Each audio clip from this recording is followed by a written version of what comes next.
Assalamualaikum warahmatullahi wabarakatuh. Berjumpa kembali di channel Ardiko Ramos. Informasi terbaru kali ini di video kali ini adalah salah satu hasil dari berkumpul dengan teman-teman dari berbagai daerah serta curhatan-curhatan dari teman-teman yang sudah ada di Instagram maupun di komentar-komentar di Facebook Ardiko Ramos. Hal ini dirangkum bertujuan untuk memperjelas bagaimana fakta terbaru terkait dengan sahabat-sahabat P1 ataupun lulus passing grade yang belum mendapatkan formasi, dan bagaimana solusi yang ditawarkan oleh beberapa teman-teman dari berbagai pihak termasuk untuk dinas, BKPSD maupun beberapa wilayah yang tidak ingin disebutkan untuk wilayah ataupun daerah-daerahnya.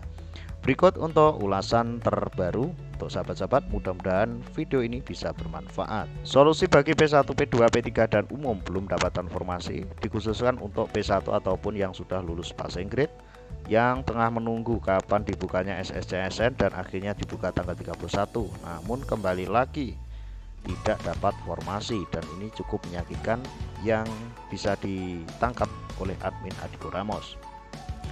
Alur pendaftaran seleksi.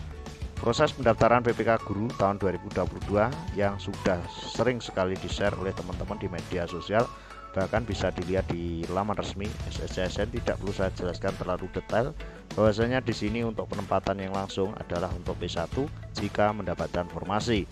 Jika ada sisa formasi masuk di P2 maupun P3 dengan pelaksanaan penilaian yaitu observasi, dan selanjutnya jika masih ada sisa formasi pelamar umum untuk memilih formasi dan selanjutnya. Namun yang perlu saya bahas di sini adalah sebagai berikut. Penjelasan dari BKN. Penjelasan ini diutarakan oleh beberapa pihak termasuk oleh Bapak Satya Pratama serta ataupun selaku Karohumas BKN. Penjelasan BKN soal P1 tidak mendapatkan formasi P3K Guru, jangan panik dulu. Badan Pegawai Negara telah resmi membuka pendaftaran pada tanggal 31 kemarin melalui portal SSCSN. Menurut Karohumas BKN atau Bapak Satya Pratama, pelamar PPK Guru untuk prioritas 1, 2, 3 dan umum dibuka 31 Oktober sampai 13 November 2022. Satya menjelaskan prioritas 1 merupakan peserta yang mengikuti seleksi tahun 2021 dan sudah masuk passing grade namun tidak kebagian kuota.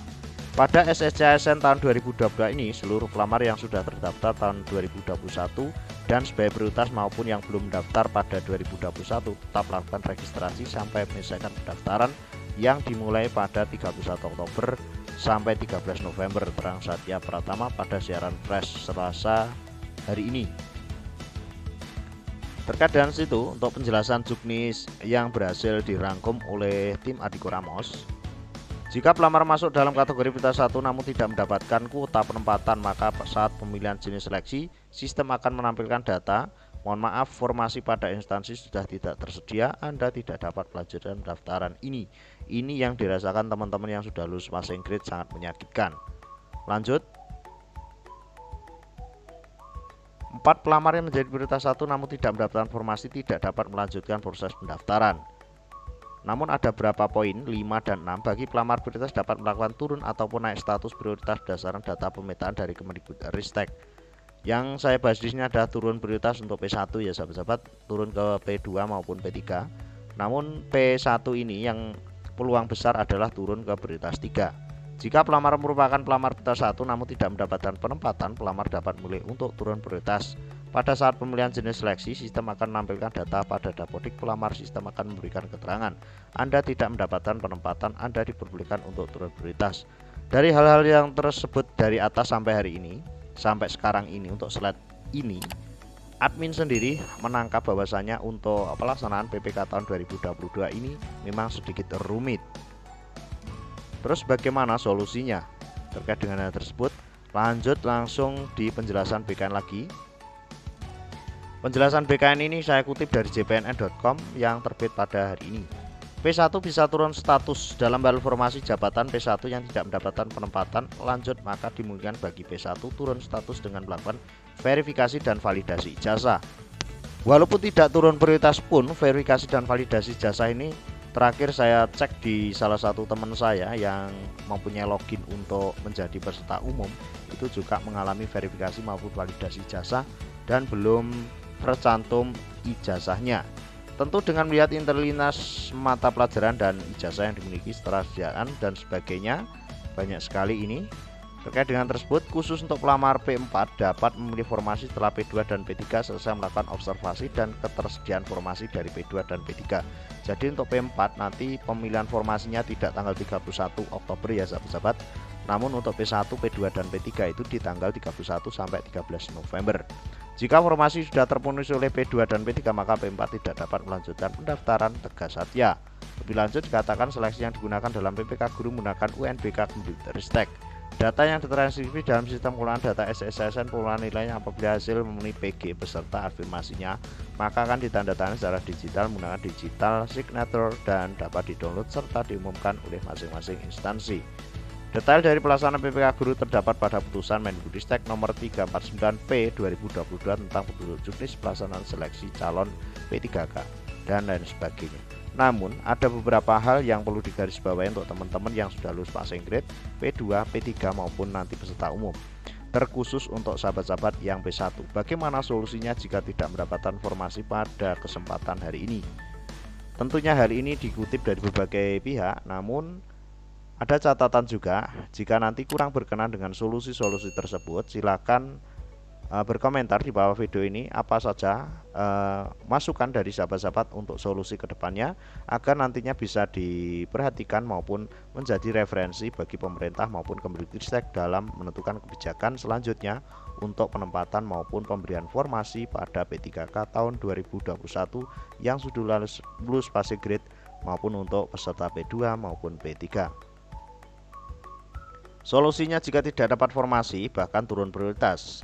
Yang pertama, pastikan dulu untuk kota kabupaten kota setempat atau tempat Anda mendomisili ya sahabat-sahabat. Kuota formasi bukan usulan tapi SK Menpan ya sahabat-sahabat. Jadi ada watermark Menpan RB maupun yang sudah ditandatangani oleh pejabat setempat atau bupati, wali kota maupun gubernur yang terintegrasi nantinya dengan akun SSCSN ataupun dengan laman SSCSN untuk memastikan ketersediaan kuota formasi. Jadi kita cek dulu apakah memang kita benar-benar tidak mendapatkan formasi. Kita cek dulu untuk formasi yang ada di daerah kita masing-masing. Yang kedua, mohon maaf, yang pertama nanti untuk cek formasi ini nanti setelah video ini Ardiko Ramos akan live info terbaru untuk formasi yang berhasil dikumpulkan oleh kawan-kawan dari Ardiko Ramos. Yang kedua, pendekatan mediasi dengan Dindik, Dinkes di BKPSDM dan Pemda. Dinkes di sini maksud saya untuk P3K maupun honorer yang dari kesehatan setempat melalui komunitas GTT honorer untuk pengusulan penambahan kuota formasi PPK tahun 2023. Karena menurut informasi untuk formasi P3K 2023 sampai hari ini belum diusulkan ya sahabat-sahabat, masih dalam draft ataupun masih dalam pemetaan terkait dengan berkesinambungan dengan pemetaan maupun pendataan non ASN yang sudah dilakukan beberapa saat yang lalu. Yang ketiga, pendekatan ataupun mediasi dengan Menpan RB, PKN, Kemendikbudristek, Menkes, DPR, Komisi 10 ataupun jajaran-jajaran pemerintah yang lain melalui komunitas nasional yang banyak tersebar di berbagai daerah. Nanti sahabat-sahabat silakan mencoba berkoordinasi dengan teman-teman di daerahnya masing-masing maupun komunitas GTT atau honorer. Setelah itu nanti bisa ke jenjang nasional. Mungkin dari solusi 3 hal ini yang berhasil dikumpulkan oleh admin maupun tim Ardiko Ramos belum menuai ataupun mendapatkan solusi yang klik ataupun yang pas. Namun silakan nanti untuk referensi juga silakan sahabat-sahabat komentar apa saja usulannya untuk kita rangkum lagi agar nantinya bisa terselamatkan para sahabat-sahabat yang sudah lulus passing grade untuk segera mendapatkan prioritas dan tetap diusahakan untuk mendapatkan formasi secepatnya. Karena banyak teman-teman yang sudah lulus passing grade maupun bahkan yang P3 pun ataupun P2 juga usianya sudah di atas 40 bahkan 50 tahun. Mudah-mudahan informasi ini bisa bermanfaat. Ada kurang lebih mohon maaf. Wallahul muwaffiq. Assalamualaikum warahmatullahi wabarakatuh.